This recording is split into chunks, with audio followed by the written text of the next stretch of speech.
like to introduce you, Rainey Kirk, and he's going to start off here. Hello, everybody. Hi, Rainey. How are we doing today? I got a question. I know the. I got a question. I know all those potholes must have been fun on your school bus this morning, going back and forth, jostling. I tell you, driving was really hard. Before I introduce myself, I just want to do a little call out and see if anybody can recognize these celebrities before we ask what they have in common. Maybe to the top left up there. Can anybody tell me? What that is? Demi Lovato, yeah, very popular singer these days. The next one, very hard to understand. Yes, yep. Abraham Lincoln, our 16th president, very good. And moving on down, someone new? A Laker. He once had a name that was, I think, 3 different very interesting adjectives. Artest, yeah. Meta World Peace was his name that he had for a while, and he changed it to Ron, or his original name was Ron Artest. And the next one? What was that? Beethoven, you got it, yeah. A lot of people think it might be Shakespeare or Mozart, but this Gregory here tells me it's Beethoven. And the next? Jim Carrey, very good. Moving on down. Ben Stiller, yeah, The Secret Life of Walter Mitty. Did anybody see that one? Just came out Christmas time? No? It was actually pretty good. And we're talking about the Olympics these days. I'd rather be seeing a pool than seeing people ski down right now, but this person got a lot of medals. Who's he? Michael Phelps. Michael Phelps, yeah. How many medals does he have now? Something like 7 or 8. It's amazing. The next? Princess Diana. And the gentleman right next to her, they could be twins. Kurt Cobain, very good. And last, it looks like he's a Chicago Bear. I know it's a picture that would be perfect to understand completely, but you have to understand that when we come into the schools, students know him right away. Brandon Marshall is his name. Brandon Marshall. What do they all have in common? Students you may know. They all have a form. What? Famous. They are all famous. They're all celebrities. Very good. But they all have a form of mental illness. Demi Lovato, Meta World Peace, Beethoven, Jim Carrey, Ben Stiller, and Kurt Cobain have been diagnosed at some point in their lives with bipolar. Lincoln, Abraham Lincoln, and Princess Diana are known to have bouts with major depression. Michael Phelps, I think he used the pool to help out all of his extra energy because he was diagnosed with ADHD during his high school and school days. Brandon Marshall is known to have a personality disorder. And going back to Princess Diana and Demi Lovato, they have had different recesses with bulimia and eating disorders. Now, when you look at those celebrities, do we look at them or do we recognize them for their bouts in rehab and their mental illnesses? No. What do you remember them for? Their achievements. Their achievements and their celebrities, right? They're famous people. I want to make sure that before I leave here today, you recognize anybody up there and anybody with a mental illness as a person first. We are all people first. We're all human beings. I'm here with an organization called NAMI, the National Alliance on Mental Illness. My name is Rainey Kirk, and we are here to break the silence or end the silence on the topic of mental illness.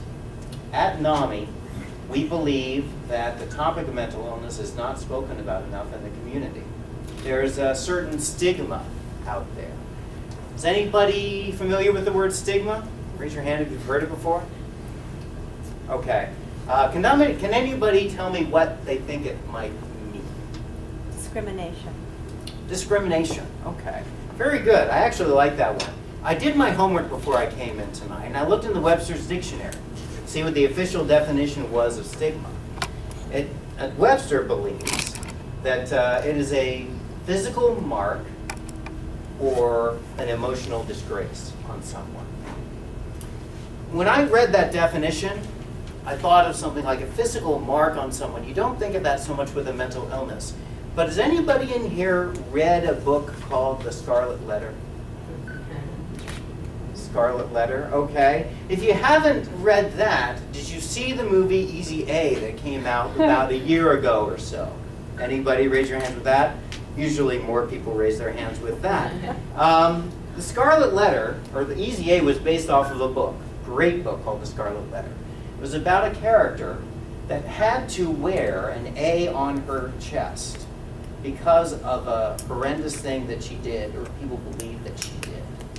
In the movie Easy A, she uses that as a mark for an act that everybody believed that she did. She wanted them to believe that she did this act, that she was sexually promiscuous. And it was a humor in the movie. But I love the fact that I can connect the A on the character Hester Prynne in The Scarlet Letter as a stigma that was forced on her in that community. She would walk in the town and she was forced to wear that. People would not look at her. They could not say anything to her because of that mark. It was something that could not be discussed. The topic of the adultery that she had could not be discussed.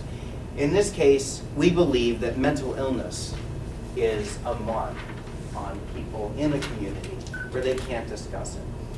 Imagine yourself in the hallway today, going from class to class, getting to this gym right now. How busy was it?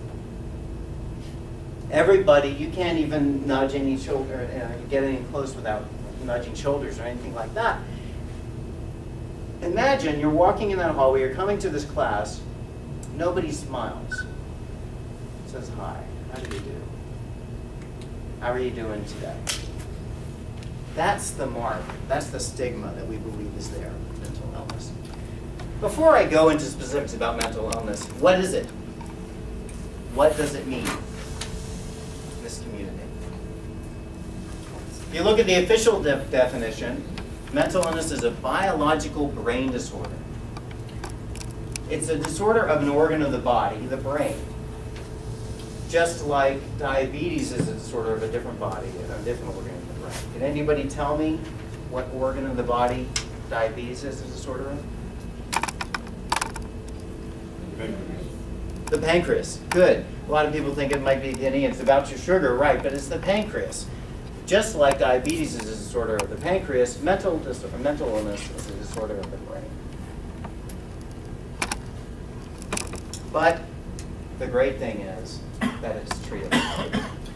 At NAMI, we are represented by people who have mental illness and people who are friends and members of family members of mental illness. And we all believe in this one true fact, that having a mental illness is not the end of the world. We are all people first, and having a mental illness is treatable.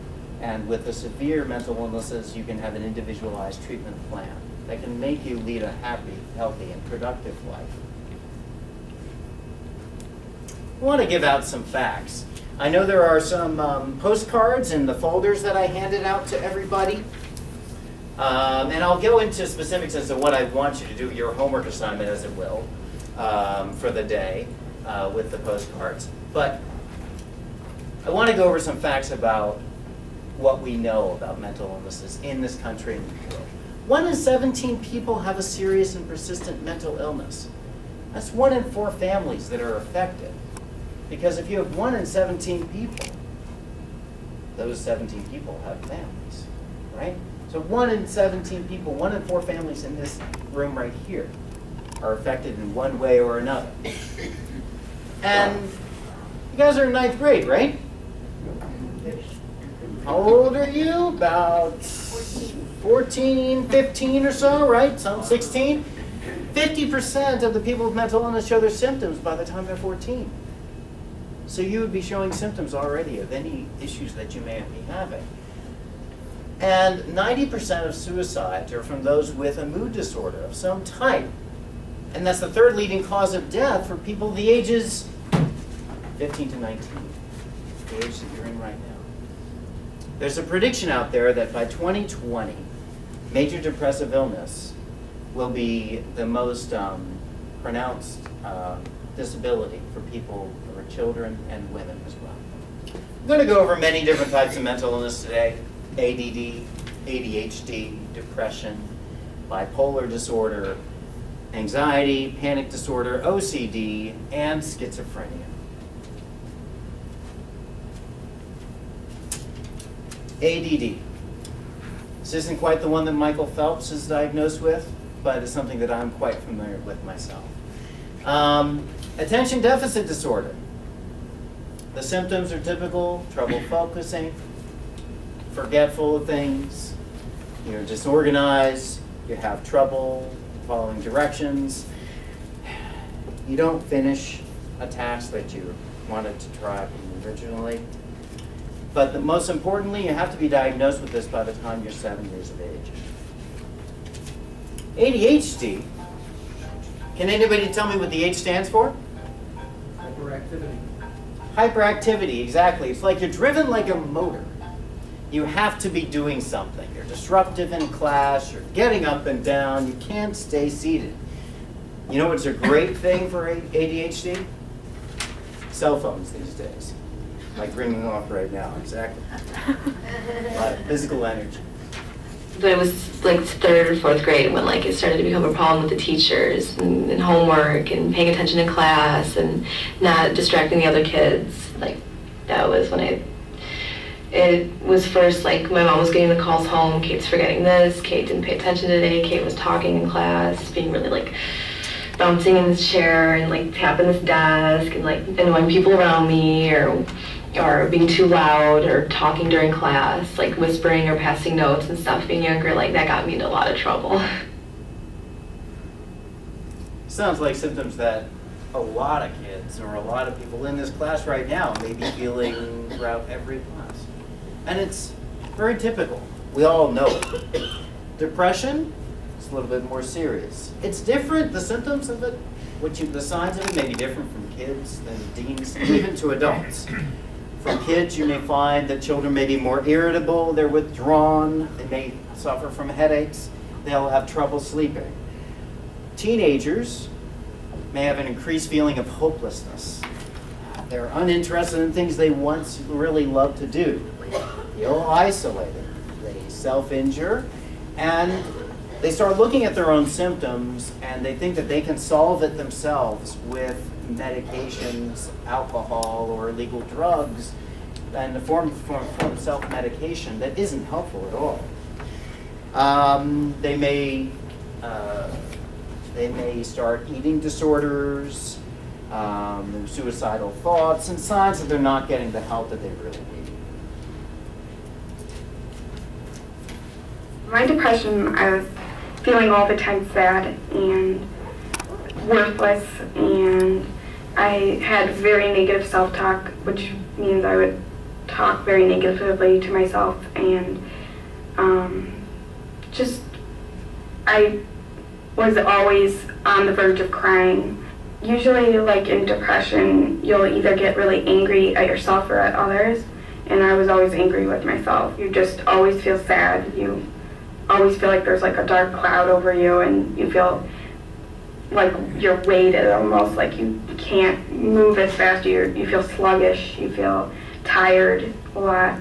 I'm actually kind of an exception to that case of people seeing me blue. I was very much an actress in the sense of my life. I would definitely act like I was happy, like I could do things. I mean, especially right before the depression, was noticed by behaviors that I was doing, which was the cutting and the attempt of suicide. I was able to cover it all up. By then I was like soloing with orchestras and touring internationally, being principal cellist with a senior orchestra in Midwestern artists. So I felt that there was no way that I could tell anybody that I had a problem. Like, you know, everything was supposedly going great for me. So that's what I think made it hard, was that I thought nobody would understand the truth. so I didn't want to tell the truth. Anybody catch how she said she was acting? That she was pretending to be someone else, that nobody else really knew her problems that she was dealing with. Did anybody else catch on as to what she was really talented in, what she was really great in? Orchestra. She was a major celloist in her chair in the orchestra. And to do that, to be so accomplished in something like that, and to hide the problems that she was dealing with inside, with all the people putting all their focus into her, that was, I would call that a major part of the stigma involving mental illness. Bipolar disorder is very similar. It has similar symptoms to depression, but you add something more to the depressive side. Just like with depression, you have differences between children and their symptoms, and young adults and adults. Children cycle from their highs to their lows really, really quickly if they are diagnosed with bipolar disorder. As I mentioned before, NAMI is an organization that is based off of family members and members with mental illnesses. I myself am a family member. My mother, when I was your age, 15, she was showing the darker symptoms of bipolar disorder. And I can tell you right now that her symptoms, her lows, would last from a day to weeks at times. It's difficult for me to get to school and know that she may not be able to go to the performances that she had. I was in a choir just like many of you are right now. And I wasn't sure if she'd be able to come. Those were her lows. They lasted days and weeks. For a child, that could be within one class. You could have highs and lows. You can have several times throughout the day. It used to be called manic depression, which I personally like the bipolar disorder definition now. If you look at it now in your science realm of the world being of two poles or a magnet, bipolar, the high and the lows. Manic depression is more energy, you have less sleep, you have racing thoughts. I'll tell you about racing thoughts. Even to this day, my mother, she has she's really recovered in wonderful ways. But to this day, she can give me about 15 important messages that I need to remember for the day in about a span of half a minute to a minute. That's racing thoughts, if you wanted to know what that was. You have depressive cycles, just like the depression. Teens, compared to children, may feel out of control. They're the life of the party one moment, they're at the prom, they're at the dances, the local dances, they want to be a part of the homecoming and all that kind of stuff. And then halfway through that party, they're off in the corner, they want to be isolated, they don't want to talk to anyone. They go on spending sprees and they may dive into sexual promiscuity. In the lows, I was absolutely pessimistic, very sullen, moved slow, talked slower, couldn't think as fast. Opposed to the highs, sometimes it would be the more euphoric type of high, smiling and laughing and making jokes all the time, and going to parties and hanging out all night, and drawing all night, and doing paintings, and did some music compositions, doing some music classes, and just doing practically everything. And sometimes it would switch into a more irritable, angry phase, very bitter, cynical, verbally vicious. Almost got into a couple fights. Close friends that I had just really didn't know what to make of it all. Anxiety is the next mental illness that we'll speak of. It's the most common in children today. It's excessively worthy. It's considered to be, I know a lot of you don't remember the days that you were in preschool, the first day you went to school, but I'm sure parents will remind you about how much you didn't want to leave their car, you didn't want to leave their house. That's the anxiety you feel. Going into a new environment, imagine that every day. You have separation issues. You avoidance of fearful situations. You dread being embarrassed, and because of that, you definitely do not want to be the person speaking in front of an audience like I am right now.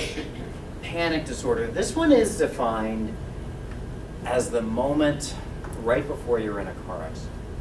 Has anybody here ever experienced a car accident or been in a car? Raise your hand. Did anybody notice what was going to happen right before it happened? Like see the headlights, see something about to happen to you, and you raise your hand for that? No? Okay. Can you tell me how you felt right before, if it's okay with you? We'd like to share how you felt that moment. About 4 years ago, I was in a snowstorm driving home from here, Jessica.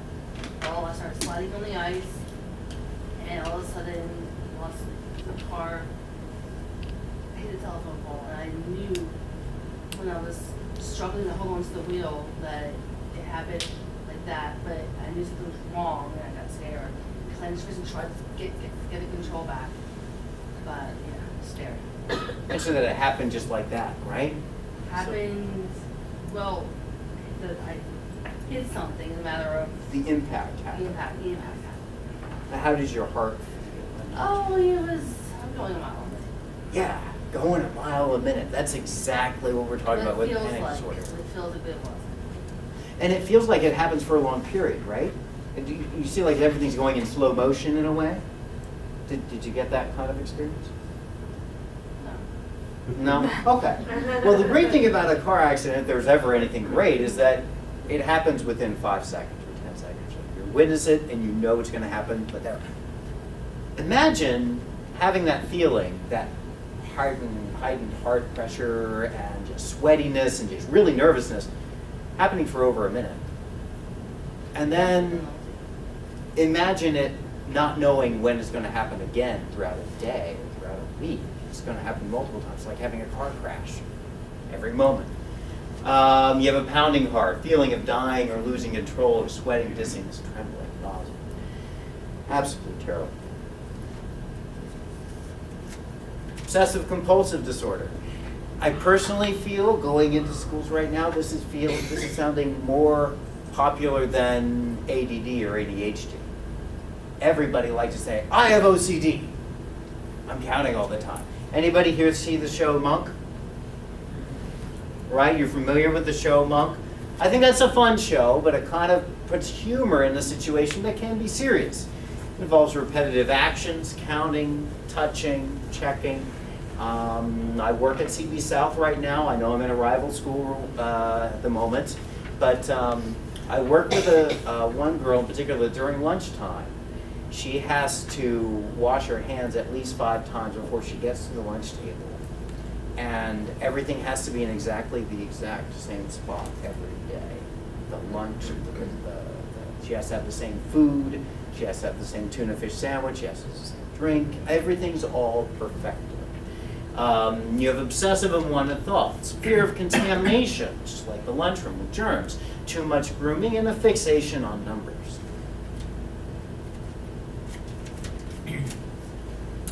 Schizophrenia is sometimes considered one of the most severe, serious mental illnesses. And this stat is pretty interesting. Under age 15, so your age, only 1 in 440,000 kids. But by 18 years of age, by the time you guys are about ready to go to college or move on in any occupation you want to do, it increases to 1 in 100. You see hallucinations, you see, hear, feel things that really aren't there. Is anybody familiar with the movie A Beautiful Mind? Okay. I have to say that not a lot of kids are raising their hands anymore. I think it's getting a little age, so I have to remind them about this film. It's a great film about John Nash, who is a Nobel Prize-winning mathematician, who during his time in college, he had various hallucinations where he thought that he had other missions in life than just to be a mathematician. You have delusions and false beliefs and paranoia. Very scary. It was difficult because I really got it during puberty, And so I expected everybody else to be going through exactly what I was going through, because that's what everyone tells you during puberty, that, you know, everybody's going through the same thing and that's what's happening. So when I started hearing voices and having hallucinations, like seeing things that weren't there, I basically thought everybody else was doing that too. Now, anybody that was awake during that video, can you tell me what she repeated a lot that she thought that her symptoms were a part of her life? Puberty. Yeah. And that's something that everybody in this room is dealing with right now. But are you going to go to your neighbor right next to you right now and say, yeah, I've been sweating a lot today? Oh, my gosh, in 5 months, this is crazy. Are you going to talk to the gentleman right over there and just say, yeah, dealing with all these symptoms? No.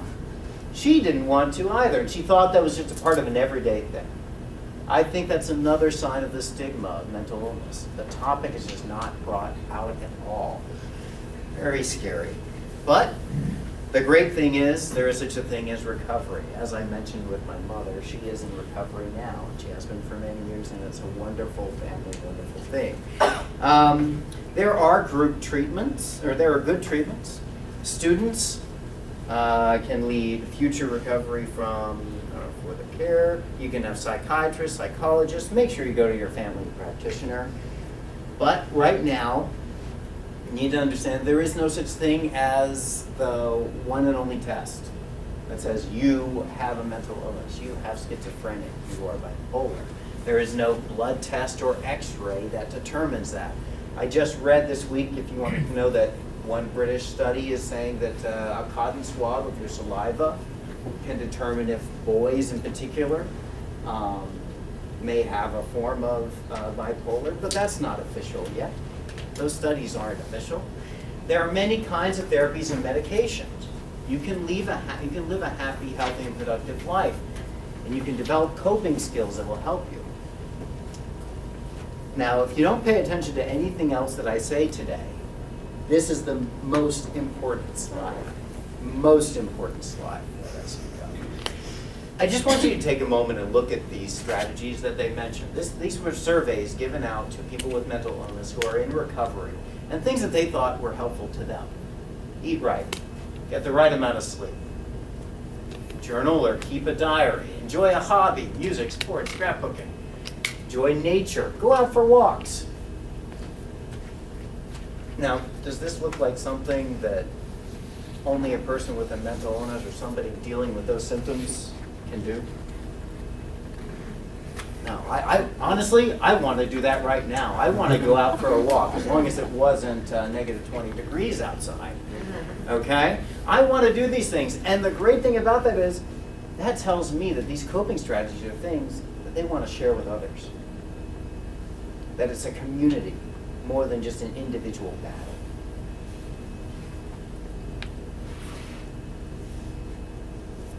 And one of the most important things is that you need to get help. If you think you know of someone or you may be having some of the symptoms that I spoke of today, talk to a parent or a family member. Talk to a guidance counselor at school, any administrator or teacher that you feel comfortable speaking with. Talk to a social worker, psychologist. Go to a pastor or a neighbor. And you can always use our number, which our hotline is in the postcard that's in your folders.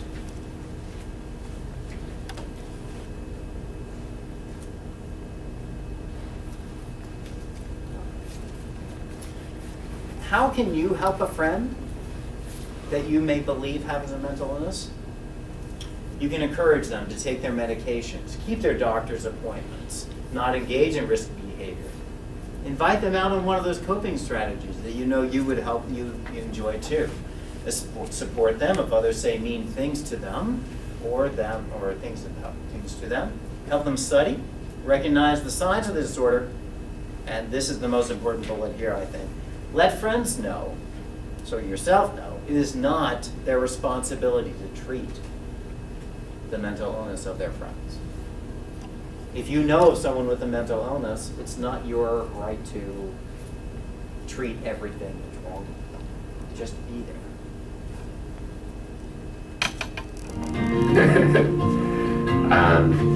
I would have said there was no way no way possible.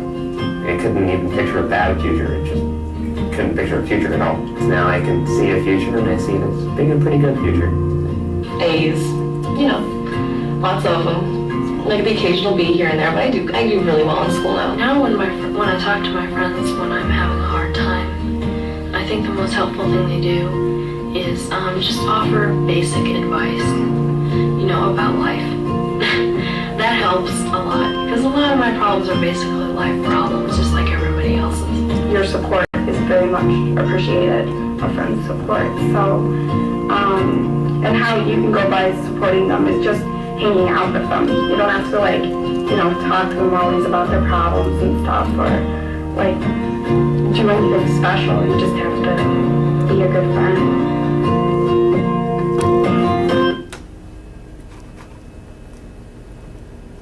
All right, this is our website and our helpline, which, as I mentioned, is in our cards as well. Just like all the papers you have to do, I hope you have your works cited in every paper that you ever have assigned right now. This is our bibliography.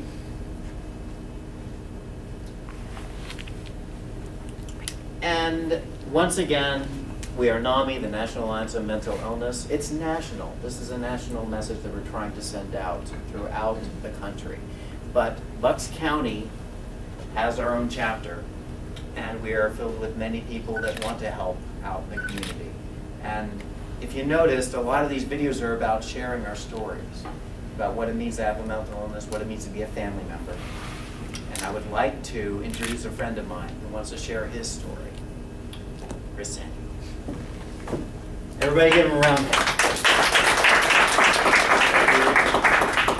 You know, I was thinking about how I was going to do this today, and I know Deb had said to me, let's keep it as close to what we do in the schools as possible. So usually I would get up in front of the students and say, hey, good morning, I'm really tired, I spent all night playing Xbox.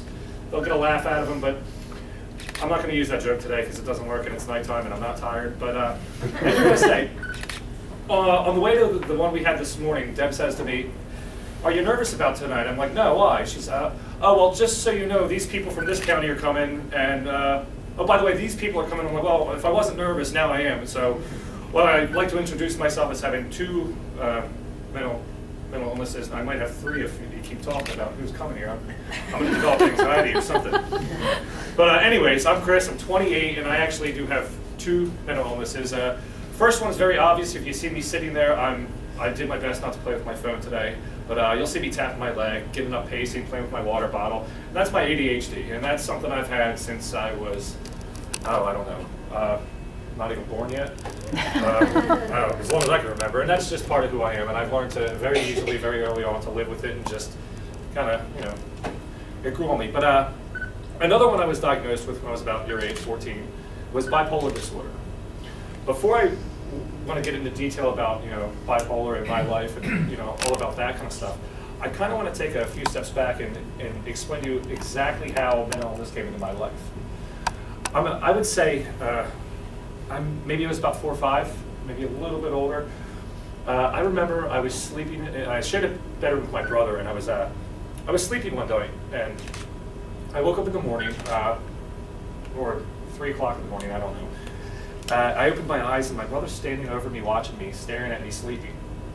Scared the heck out of me, but you know, I didn't know what was going on. I went and woke my mom up. She, you're going to be okay. And I didn't think much of it.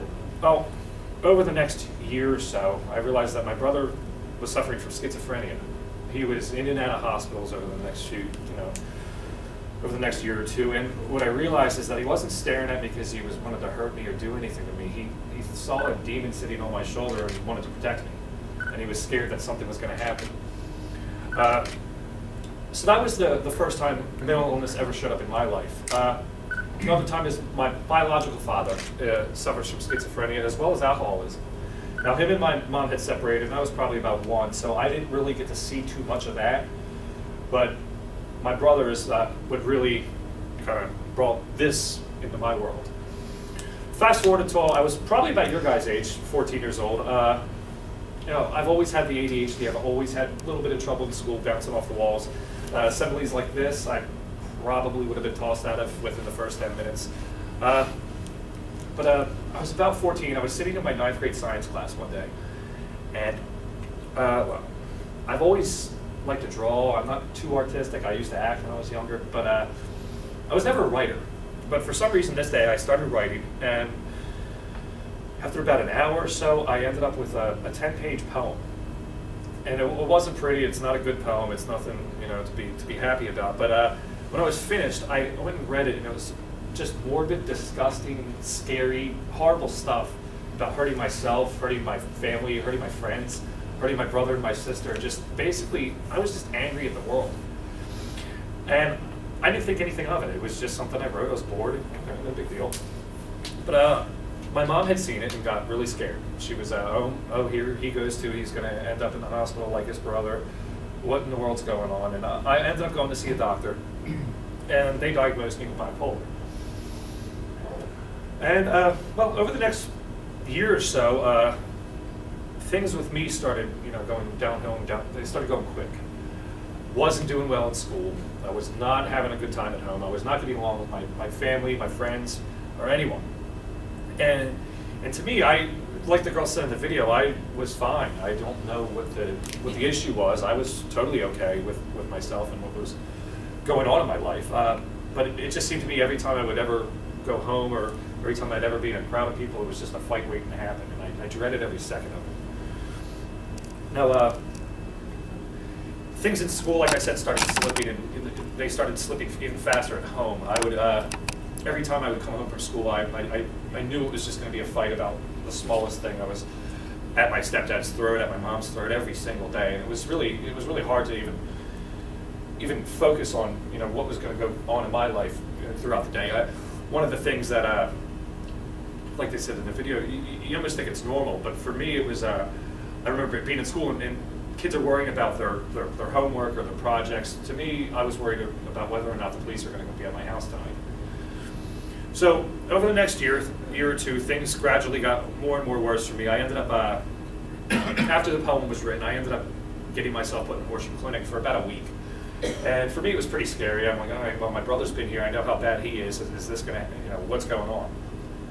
And I got out of Horsham, and I started to do a little bit better. I met a doctor, you know, I got on medicine. I started seeing therapists regularly. Things kind of got a little bit better for me there for a while. I started doing a little bit better in school, and, you know, what I realized now is I was in that bipolar cycle. It was always, if I remember correctly, it was always like the winter time where I'd go real downhill, and I'd do really bad between November and February, and then when the fall hits, I'd bounce back. Or, I'm sorry, but when the spring hits, I bounce back and I do a lot more better. But over the next year or so, I remember about when I was going into 10th grade, things started going downhill with me again, and this time it was a lot worse. I found myself in foundations for physical fights with my stepdad. I was disrespectful. I was abusive to my family, just totally nasty to everybody involved in my life. And I found myself in foundations one day. And I had gotten in a fight with my dad about a week before I was placed in there, and I decided to storm out of the house and run away for a few days. At this point in time, I was staying with a friend's house, and I was supposed to be at Foundations in their partial program where I go there instead of school throughout the day. But I wasn't going there. I was going to high school instead because I was staying with a friend and nobody's going to take me there. I was sitting, I remember it really, really, really clearly. I was sitting in my 4th period English class. It was the last class of the day, and my therapist at the time was downstairs in the office. My teacher, you know, gets on the loudspeaker. They call me down. I'm like, what the heck is going on here? This guy, I've been with him for 3 years. He's never come to my school. I don't even know he knew I went to school. So I go down and I'm like, hey, what's up, man? What in the world are you doing here? And he's like, well, we got to go to the hospital. You're supposed to be there right now. I'm like, yeah, it's 3 o'clock. I'm supposed to be home now. What are you talking about, man? I'm not. Well, he gets me to the hospital and he marches me into the conference room. And in the conference room, I see my mom at a table, my mom and my stepdad at a table. And across from her, I see my biological father and my uncle. And I'm like, oh, holy hell, this isn't good. Wow. I've never seen my stepdad and my biological father in the same room together, ever. Something serious is going on. And my biological father, just to let you all know, he lived in Florida at the time. Well, long story short, I was basically told that I was being relocated to Florida, and within 12 hours I was on the road to Tampa.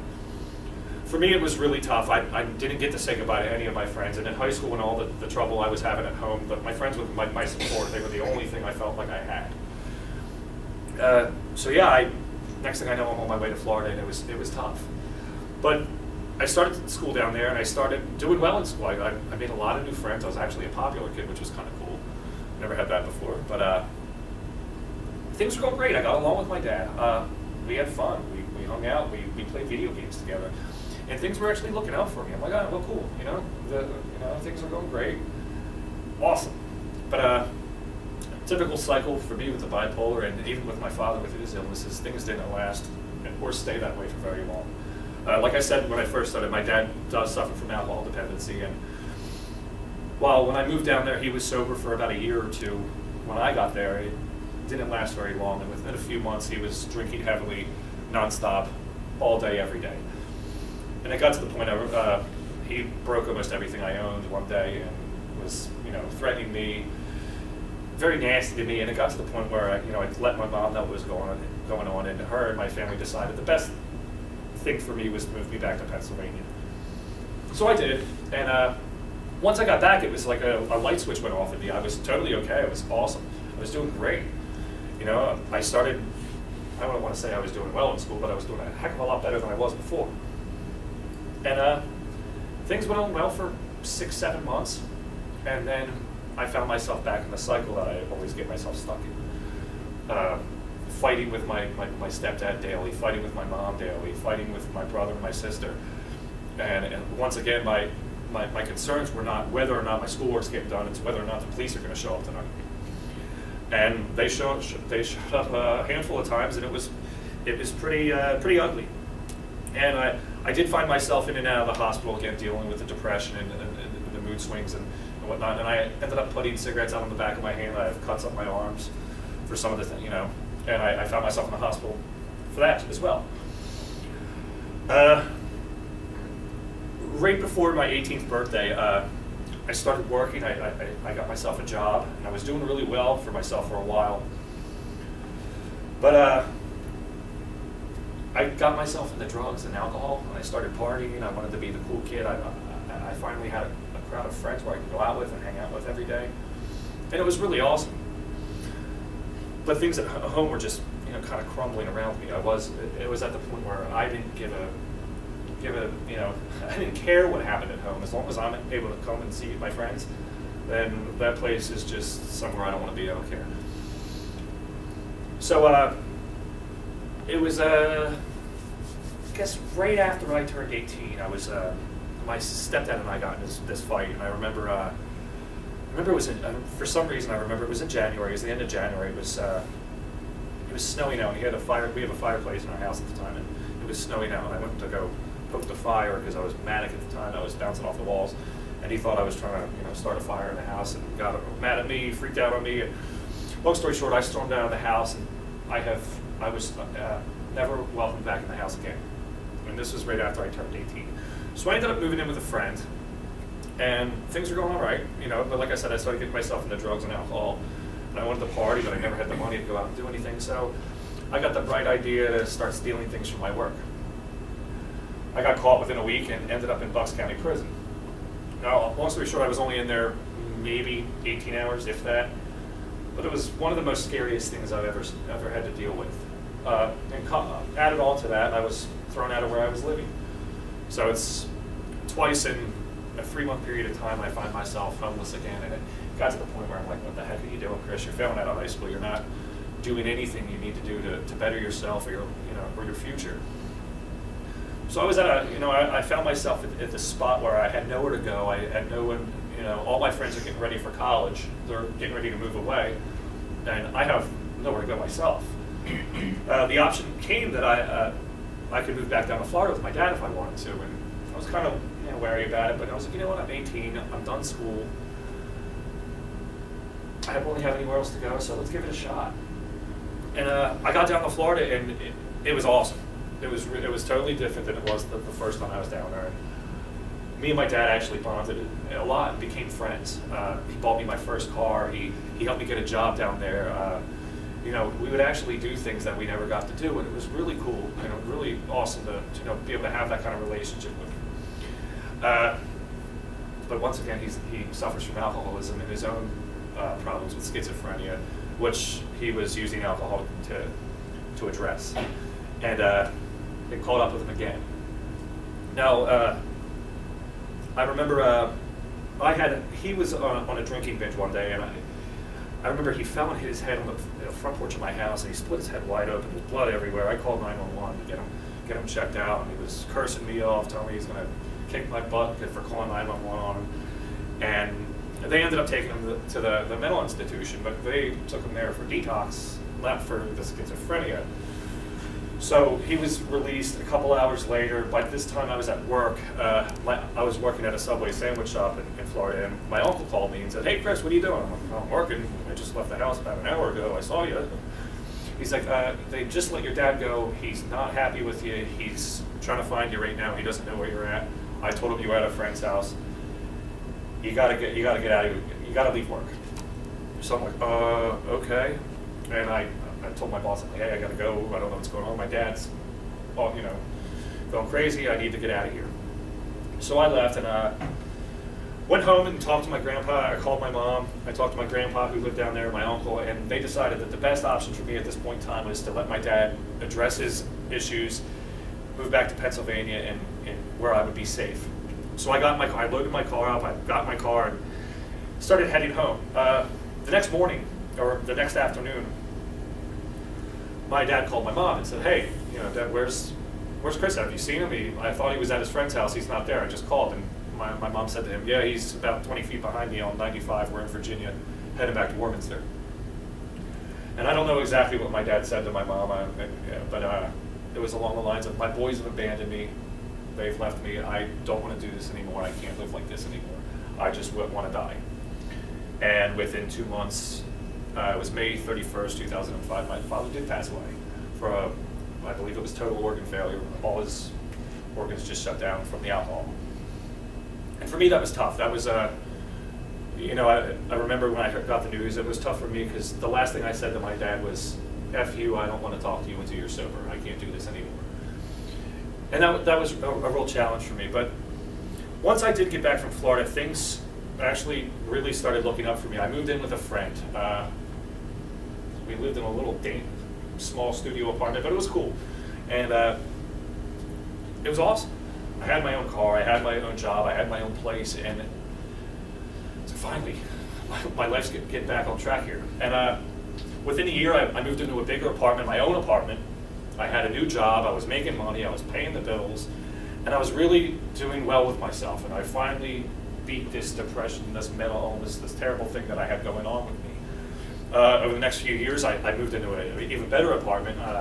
I started dating a girl, and my life was perfect. I had everything I ever wanted. And I remember, I actually got laid off at the job I had, and I remember sitting at home one day and not really having anything. I was hungry, I wanted food. But my mom had called and said, "Hey Chris, do you want to go to this conference thing with me today?" I'm like, "No, I don't want to go to that." She said, "Come on, you'll be good at it. We're talking about mental health, and I think you'd enjoy it." I'm like, no, I don't think so. But then she offered me Burger King and Phillies tickets, so I'm like, okay. So I went, and we're at this thing, and I'm sitting there playing on my phone, playing Snake or whatever game I was playing, and I don't care. I don't really care what anyone's saying. But I remember it was about what should happen to kids after they get out of the hospitals and what should the treatment be. And somebody said, I believe it was somebody from juvenile group, I don't remember what it was. Somebody said something, and I disagreed with it, and I put my stuff down, and I got up, and I was like, "How could you say something, blah, blah, blah, blah, blah, you're crazy if you think this, maybe that's the reason, that's the problem, blah, blah, blah." Long story short, one of the guys that happened to be there worked for this wonderful company, and he pulled me aside and said, "Hey, would you like to come work for me? This is the program we have, and I think you'd be great at doing it." And I'm like, "Oh, yeah, I would love to." So I ended up getting a job working there, working with kids much like yourself, and it was like, all the planets aligned, and my life was finally where I always wanted it to be. But like I said throughout my entire story, it doesn't always stay that way for me. Now, one of the coolest things, one of the craziest things that I had happen to me with working this job is, I remember one of the first kids I ever had to work with. I had a meeting with him at Foundations, the hospital that I was in and out of all growing up, and I had a meeting with him and his family in the same room that I met with my stepdad, my mom, and my real dad and my uncle before they sent me to Florida. And it was 10 years later, I'm in this room on the other side of the table, and to me it was like, I finally won. I'm better, I'm cured. But like I said, it doesn't always stay that way for me. On the outside, I was doing great. I had a perfect job. I had a brand new car. I had this awesome apartment. The bills were paid. Everything was going great. What I didn't realize is what was going on inside of me, and why I was able to put on this false sense of, this false smile like the young girl did in the video. I was falling apart, and I didn't know why. The people closest to me, even my family, didn't necessarily see it, but the one person who did was my girlfriend at the time. And it got too much for her to deal with, and she threw a text message and said, "Hey, I'm not doing this anymore, I'm out." And to me, it was like my whole world just kind of fell apart all at once. And I stopped caring about myself, I stopped caring about, hygiene, my bills, I didn't care about, work. I was showing up to the job that I had drunk. I was, spending every penny I had at the bar, just wasting away into nothing. And I finally realized that, hey, I have an issue. I have an issue that is not going to go away unless I acknowledge that it exists. The bipolar is not something that I'll ever beat. It's no different than if somebody has cancer or if somebody has another illness or disease. It's something that I'm stuck with and I need to manage. And it's always going to be part of me for the rest of my life. And that's okay, as long as I'm aware that it's there and that it exists. Now, 3 years later, I'm doing great. I'm up here doing this. I never thought I'd be back doing this again, and I love it. Just earlier this week, I put an application for another job, hopefully similar to what I was doing before, so I'm hoping that works out well. And I'll be moving again within 2 weeks to a new place. So things are going fairly well for me, and I give a lot of thanks to the support I do have, and that was one of the big turning points for me, is to realize that there is support, and I'm not doing this all on my own. And just like the slide says, just like Rainey said, I'm not asking anybody to fix me. I'm not asking anybody to necessarily understand me. I'm asking for people to be there, to just. I had a rough day a couple weeks ago, and my roommate at the time, he doesn't need to know all the intricate details of what's going on with me, but he sees I'm having a tough time, and he makes just smart aleck comment to me to get me laughing and to put a smile on my face, and that's all I need. And I ask that for my family and my friends, and that's the best kind of help anybody could ever give me. And the coping skills you see on the slide there, it may not be for you. I know I would never want to ride a bike or count to 10 or go for a walk. I'd rather sit there and play video games and listen to music. That's what does it for me. And so each of you guys have your own skills that you'll develop over time and figure out what works for you. Now, I will pause for a second. Usually at the beginning of each presentation, I'll ask the kids in the audience how many kids out there know somebody with mental illness, and you'll be amazed that almost every single one of them puts their hands up. So I usually ask, say, hey, I saw that each one of you guys put your hands up, and think about those people, and think about how you could help them, or what you could do for them, or what they could do for you if you're having a rough time. And it's usually at this point in time I ask everybody to look in the folders, because we do have a survey in there. And if everybody could fill those out, it would be great. And then pass them to this lady up in front here, which I always love embarrassing her because it's awesome and I'm allowed to do it and not get in trouble. But this is actually my mom. So she's the one who had to deal with all the wonderful things I put her through. And thanks, Mom. So everybody give her a round of applause. Fill out the survey. She's got wonderful mood pencils that she left in her car for 3 weeks, and they don't change colors when you hold them, but if you do and they warm up, they'll work. Nice. But if anyone has any questions for my mom, Rainey, or myself, you can pull us aside. In the folder, you'll see email and contact information. You can you just pull us aside out in the hallway or talk to us here. Any questions? Okay. Does your new apartment have parking? It does, yes. And it's got laundry on site too. So you don't have to come to the house now? Just as another note about our presentation, the postcards that I spoke about earlier, we typically ask the students to write their parent's name and their address underneath it. They write their email. They're right there, write their email or something else that isn't quite what we want them to do. And we collect them at the end of the presentation, and then we mail it back to the family members so that they know that we were there that day. Not for any other like contact information, not as bad as the NSA, but it's just for a record that we were there. But for real, if you wouldn't mind filling out the evaluation, because we really like the feedback. We have made changes based on that, and you know, it really is helpful for us. And honest to God, what Rainey said, 9th grade students have no clue how to fill out a postcard. That's why I made this slide. They will put their address up on where the stamp goes, they'll put email addresses, it's Well, this hysterical. morning I'm looking through them and they're putting them in the top, the small as they possibly can in the bottom Yeah, right the corner. bottom corner, so that's why that slide's there. But